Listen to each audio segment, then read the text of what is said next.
"We live in a society" has become the catchphrase for every 16-year-old who suddenly realizes that they live in a specific culture that has affected and influenced the way they think. In the past few years, it's become the catchphrase for a person intending to sound more intelligent than the unthinking masses. This often backfires, making them look like an idiot just trying to sound deep. And yet, it's not exactly wrong. You do live in a society that shapes how you think you should live your life. That's true. It's true. And so in this essay, I'm going to talk about the inner prison warden of masculinity, the Kathekon, who speaks in your mind, telling you to abide by the rules of your culture. The ancient Stoics defined Kathekon as proper conduct, in the sense of being in accordance with the decorum of society, which can be expected from everyone. The Kathekon, then, is the whole body of social norms, rules, and regulations that we are all meant to follow if we want to fit in with our society as men. So to be clear, I'm using Kathekon to refer to masculine conformity, specifically. And so the process where we learn all of this stuff, all these social norms, rules, and regulations, is called socialization. At the end of it, we are what developmental psychologists call conformist. Here, we live our lives according to the external compass given to us by our parents, our peers, our teachers, and the media. They all give us a script about who we have to be and what kind of life we have to live, and we often believe it to be the natural way of things that we cannot question. Everyone goes to grade school, then high school, parties too much in college, gets a wife, has some kids, and then you judge how well they do the same until you die. Even saying that has me cringe a little bit because it's cliche to criticize this standard life narrative we all live. Everyone already knows about Tyler Durden's famous anti-conformity rant. Stop the excessive shopping and masturbation. Quit your job, start a fight, prove you're alive. If you don't claim your humanity, you will become a statistic. You have been warned. There's no longer any real bite to that.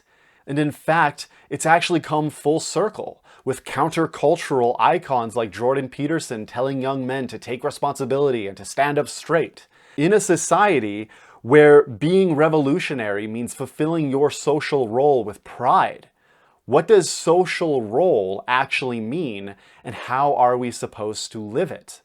So, with all that being said, one of the difficulties of this channel is that I've spent a lot of time criticizing the current masculine conformity. I know we hear people ragging about toxic masculinity all the time and saying that masculinity is the cause of all the world's problems.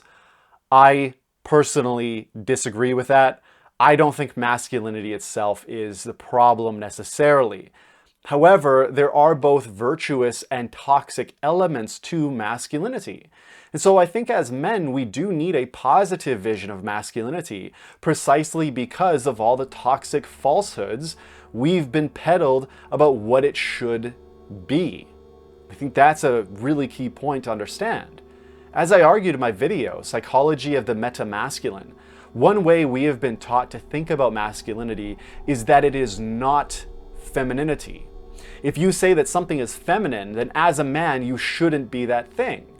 Realize, however, that this is a limiting belief. It is a belief about how you should be as a man that limits your full potential because it prevents you from doing certain other things. It is quite literally putting limits on you for no other reason than the fact that you are a man. For example, you are told that women are nurturing and people-oriented, whereas men are tough and thing-oriented. Men and women do tend to be different in these ways, but not as much or as absolutistically as these narratives try to convince us. If men truly aren't nurturing in any way, well then that means you can't be nurturing toward yourself and others, and you can't turn to people for help, advice, or emotional support. So please, if you were a real man, end this video, never educate yourself ever again, and certainly never talk to someone about your problems, because obviously that would be dependent, and only women are dependent right? What is this if not a limiting belief that has been defined as masculine? So I'm going to show you a video that many of you have likely already seen, but I want you to watch it very carefully and listen closely to the messages embedded within it. Hello, ladies. Look at your man. Now back to me. Now back at your man. Now back to me. Sadly, he isn't me. But if he stopped using lady-scented body wash and switched to Old Spice, he could smell like he's me. Look down. Back up. Where are you? You're on a boat with the man your man could smell like. What's in your hand? Back at me. I have it. It's an oyster with 2 tickets to that thing you love. Look again. The tickets are now diamonds. Anything is possible when your man smells like Old Spice and not a lady. I'm on a horse. Notice how the first thing he says is, "Hello, ladies." And yet the target market for the commercial itself is men. He's not talking to women, he's talking to men. And so he is telling the men watching from the very first line that if they want a woman's attention, then they better listen closely to what he says next. If you watched my last video, Psychology of the Chained Vortex, you can already see how this plays into someone's vortex, into someone's painful emotions. If they feel insecure about women, they're going to be triggered emotionally to pay close attention to what he's saying. He then tells the ladies to look at their man and then look back at him. If he were to say, "Hey men, look at yourself, now look back at me," most men would think, yeah, fuck off. The fact that he's speaking to the ladies means that any man watching will not be thinking about what the Old Spice man thinks of him, but about how the ladies will compare either of them. The Old Spice man is a literal model. Even attractive men will compare themselves negatively to him, let alone the average man. Again, this stimulates his own vortex of negative emotion, making him feel insecure, inadequate, and ashamed of himself. If he's a bit overweight, he'll focus on the model's muscle and think less of himself. Not to mention the phrase, "But if he stopped using ladies' scented body wash and switched to Old Spice, he could smell like he's me." This sets up a comparison between feminine as less than the ideal, lady-scented body wash, and you as less than this man and therefore feminine relative to him. But you'll at least smell like him? The commercial then goes through a series of images and spoken lines that associate this pinnacle of masculinity with wealth, confidence, power, and adventure. Obviously, the point of this commercial is to sell Old Spice, but behind that superficial message, we are learning that being a pinnacle man means being rich enough to afford a yacht, expensive diamonds, and a horse. Now, this may seem a little much, okay, I get it, but before I continue, remember that I personally watched this commercial when I was under the age of 14. We have evidence that adult men are affected by these kinds of commercials, but that kids are even more susceptible to them. Given these findings, is it so strange to think that these kinds of commercials can affect our mind and our worldview? If you've been exposed to this kind of advertising from childhood, you simply do not question it. So, point being, this commercial keeps you chained to a vortex of negative emotions by your self-comparison with this pinnacle of a man. You simply feel ashamed for not measuring up, or perhaps you're resentful of women because they wouldn't like a guy like you. This commercial defines the pinnacle man based on muscularity, social status, and wealth, but then tells us we can attain this level of successful masculinity by buying their product. We are left ashamed with only 3 solutions: give up and be a beta male, learn how to be a pinnacle man, or buy their product. This is obviously a false trichotomy. You are given 3 options and are told that they are your only options. Notice how this aligns with what I said before about how limiting beliefs limit your potential by preventing you from doing certain things, or forcing you to choose between a limited number of things. So, do you want to be a beta and give up? Well, no, obviously not. Do you really think that buying their product is a good solution? Many men actually do, but you likely see how bullshit that is. That means that the only remaining option is to become a pinnacle man. That's a great option because you're not a victim. You can go out and improve your social and dating skill set. You can educate yourself more and become more valuable to society so that you can deserve more money from the marketplace. You can go to the gym and become more physically fit. These are all possible options for you to take, and they are incredibly inspiring and empowering. And yet notice how this narrative of empowerment never once questions whether that is actually a pinnacle man. Notice how you are told that this is what a real man actually is, and that these are all the only goals a real man should aspire to. The primary reason you believe that is because you were told that this is what women want. Hello Ladies started the commercial. Do you even question if he's actually what women want? Or better yet, the only kind of man that they would ever want? With one stupid commercial that is actually kind of funny, you are given an entire vision of masculinity and are convinced to work to attain it. Again, remember from my last video, the lessons you were given as you were going through your childhood chain you to a specific vortex of negative emotion. You're then told that if you conform to this vision of masculinity, you'll gain the approval of women.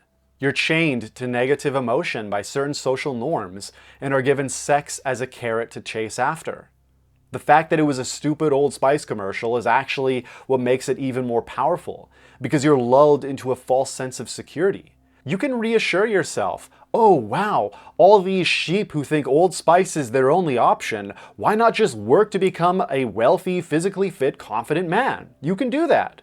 You resist the obvious influence of the commercial on what products you buy, but in the same breath you agree with the definition it gave you of the pinnacle man. Again, do you even question whether or not becoming that kind of man should even be your goal? Understand that this is only one commercial.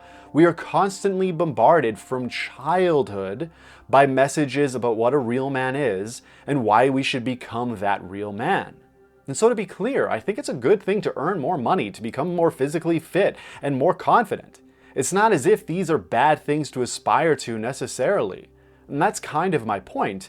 We get a mixture of positive goals and negative goals, which makes it all the more difficult to separate the positive goals from the negative goals. We often adopt a negative goal, assuming it's as positive as the other goals. Or we might just adopt negative approaches to achieving positive goals. The point is that we are given an external compass of pinnacle masculinity that is defined by specific goals and beliefs that we may not actually value, and that may actually limit us.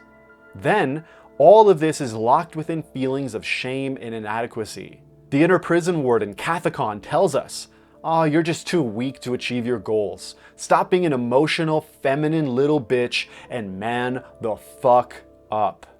And there are, of course, even more ways this commercial defines masculinity.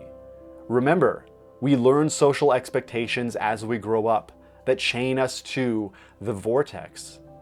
Getting in touch with your emotions is necessary to break those chains, and yet getting in touch with your emotions and giving yourself love is feminine. We are rendered incapable of even addressing the very limiting beliefs that are keeping us trapped in this potentially false vision of masculinity. We can never figure out if it is true or false though, because challenging those beliefs would mean we're feminine, and a man who is feminine is obviously gay. How often has homosexuality been weaponized against you as a tool of control by other men? All of this defines for you what men should be and what women should be. Now, go work with women.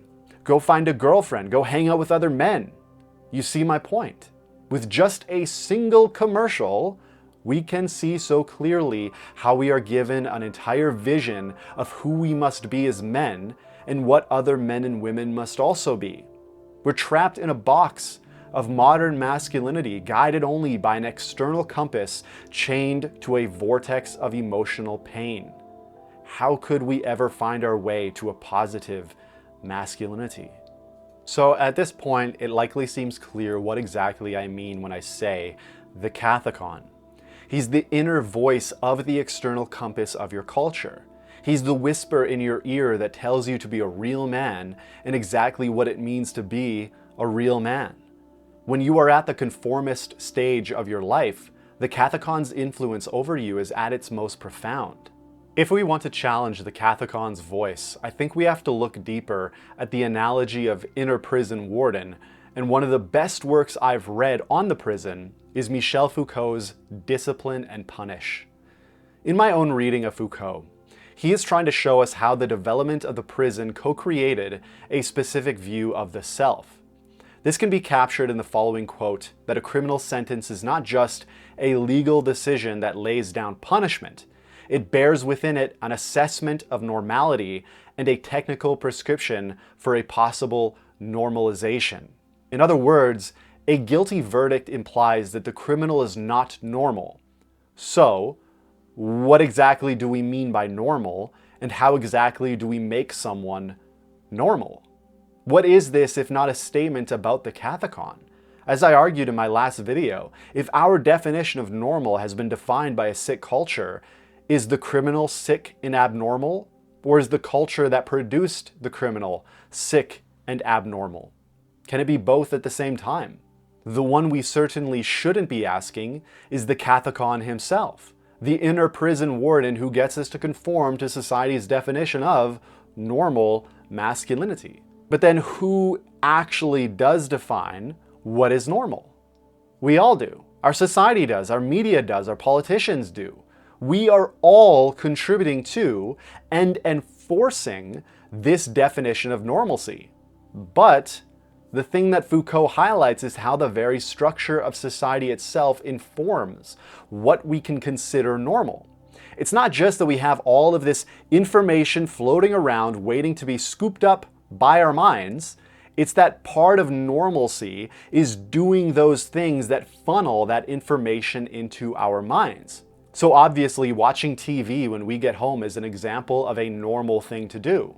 And so if everyone is watching TV, then everyone is getting access to specific information in a specific format, such as an Old Spice commercial that tells us what it means to be a normal or abnormal man.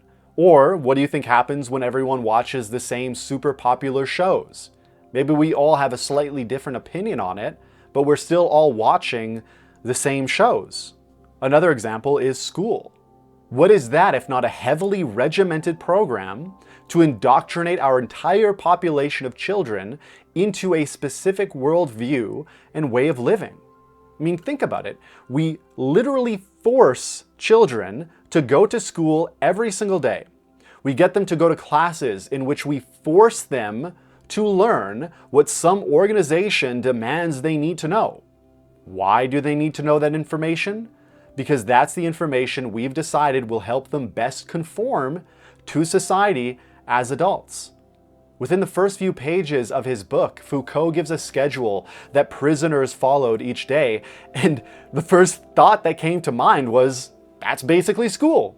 We sit in neat little rows to learn what the wardens demand we learn. We go outside the prison for recess to get a little playtime, and then we come back in to learn more, then go back outside for recess, and then we head home where we all watch pretty much the same shows because we know we'll come back to school the very next day to talk about it. And we don't want to be the weird kid who watches the weird shows.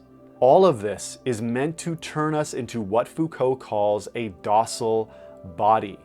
He says that a body is docile that may be subjected, used, transformed, and improved.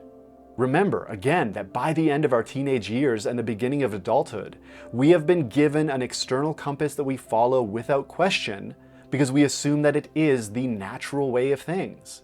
What is this if not the actions of docile bodies made ready to be used as cogs in the machine of society? So yes, saying we live in a society is a bit cringe. But notice how cringe is a specific vortex of negative emotion, and we are chaining each other to that vortex by calling certain things cringe.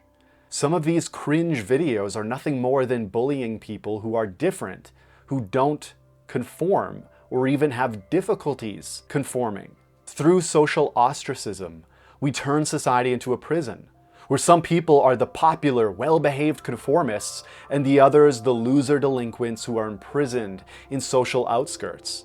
In the process of socialization, we are not just taught to live in a certain way, but to think of ourselves in a certain way. It's not just that we turn society into a prison, we turn ourselves into a prison. The Kathekon, as the inner prison warden, defines what is right or wrong depending on the social expectations placed upon us, and defines those parts of our mind that must be repressed. We tell ourselves, don't take a break because you have another test to study for or another spreadsheet to fill for your boss. Oh, you're tired and you want to hang out with your friends? Don't do it too much. Don't have too much fun because you'll fail and not get that promotion, or you'll get an F and never get into grad school. You want to reach out to your friend because you feel the weight crushing down upon you, but you're too afraid that he'll call you a pussy and tell you to work harder.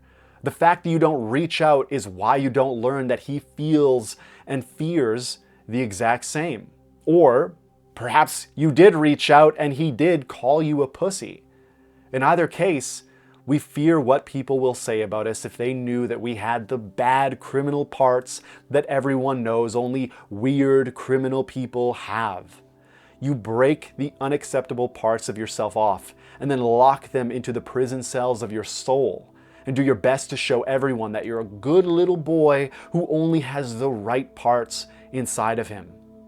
In this process, we turn ourselves and each other into docile bodies, non-humans that can be made more or less useful depending on what machine we are meant to be a cog in. What more useful cog than the man who is bought into the pinnacle masculinity of wealth and status? What better cog to work as hard as he can to earn more money, to buy more things, and make the ultra-rich that much richer? Kathekon drives us internally to know more and more, increasing our value to the very marketplace that indoctrinates more and more men to submit themselves to their own Kathekon. During that rant, notice how you reacted as more and more emotion entered my voice.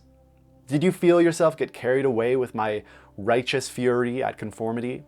Or perhaps it made you feel repelled? Regardless of how you did respond, my point in mentioning this is for you to simply notice the influence my emotions and words had on you. While I believe everything I said, the way in which I said it may have been more or less persuasive.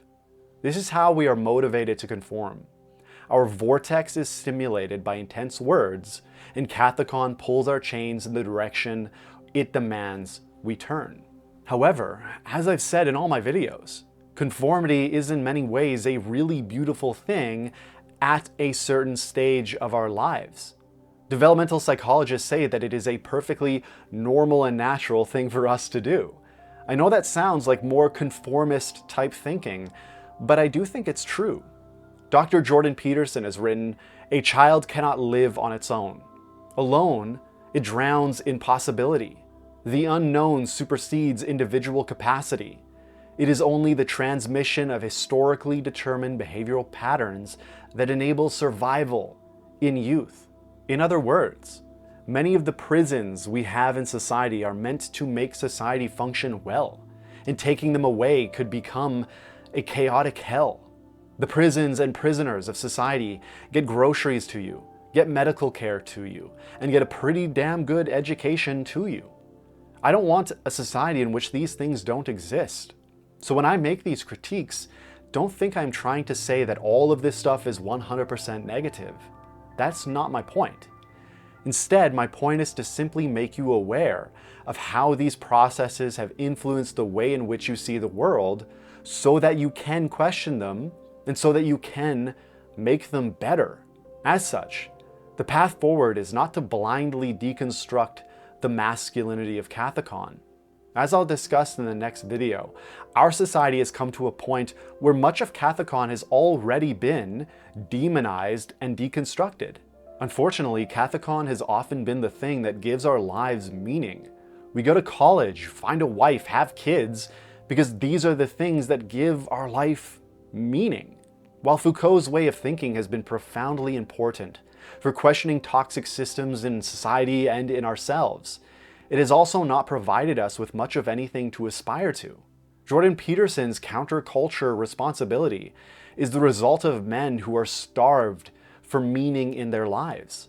As you'll discover in the next few episodes, it's not that Kathekon per se is an enemy, nor is the chain vortex nor any other part of your psyche.